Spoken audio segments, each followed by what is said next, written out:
ያው በሁለታችንም ይኸውላችሁ በሙስሊሙም በክርስቲያኑም የጾም ጊዜ ነው አሁን ላይ ያለ ነው። በዚህ ጊዜ ደግሞ ነገ ዛሬ አይበለን። እንደው አላህ ያሰባችሁትን ያሳካላችሁ ያ ረብል ዓለሚን። ወላሂ የተቸገረን አላህ ያስደስተው፣ ያጣን አላህ ይስጠው፣ የታመመን አላህ ያሽረው፣ የታሰረንም ደግሞ አላህ ያስፈታው።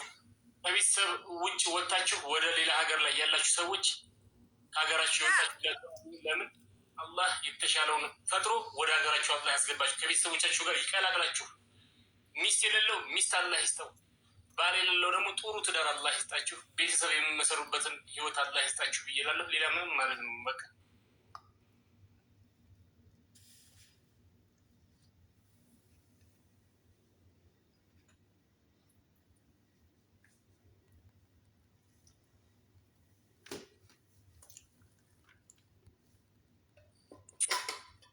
የገልቢ